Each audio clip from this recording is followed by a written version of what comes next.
Hi అండి. Welcome to our channel శ్రీమాలు Telugu vlogs. నా మార్నింగ్ రొటీన్ ప్రతిరోజు 5:30కి స్టార్ట్ అవుతుందండి. రోజు ఏమి కూర చేయాలని నేను అడగటం, ఏదో ఒకటి చేసే అని పిల్లలు అనటం. సరే అని నేను ఏదో ఒక కూర చేస్తే అది వాళ్ళకి నచ్చదు. రోజు ఈ డిస్కషన్ ఎందుకులే అని స్కూల్స్లో టైం టేబుల్ ఫాలో అయినట్లు నేను రోజు కర్రీస్ చేయటం కోసం టైం టేబుల్ ఫాలో అవుతానండి.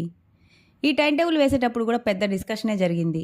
ఇద్దరు పిల్లలకి ఇష్టమైన కర్రీస్ లిస్ట్ రాయమని, దానిలోంచి కామన్గా ఉండే కర్రీస్ లిస్ట్ రాసుకున్నాను. ఇద్దరికి కామన్గా ఉండే కర్రీ అయితే ఒక కర్రీతో సరిపోతుందండి. లేకపోతే ఆ రోజు 2 కర్రీస్ చేయాల్సిందే. వారానికి 2 సార్లు పప్పుకూర, ఆకుకూర వండుతాను. ప్రోటీన్ కోసం ఖచ్చితంగా లంచ్లో బాయిల్డ్ ఎగ్స్ ఇంక్లూడ్ చేస్తానండి. చదువుకునే పిల్లలు ఎనర్జెటిక్గా ఉండాలంటే హెల్దీ ఫుడ్ కంపల్సరీగా పెట్టాలి కదండి. అందుకే నేను హెల్దీ ఫుడ్ ప్రిపేర్ చేయడానికి ఎక్కువగా ట్రై చేస్తాను.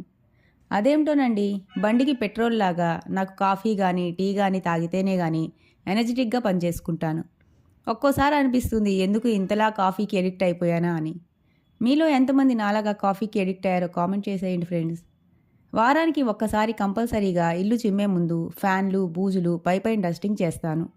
పిల్లలు కాలేజీకి వెళ్ళగానే ఇల్లు చిమ్మి తుడిచేసుకొని ఉన్న కర్రీస్ అన్నీ వేరే గిన్నెలో పెట్టేసి గిన్నెలు మొత్తం కడిగేసుకుంటాను. ఫైనల్గా పొయ్యి కూడా తుడిచేసుకుంటే ఇంకా నా మార్నింగ్ రొటీన్ కంప్లీట్ అయినట్లేనండి. Please subscribe to my channel friends. Bye by.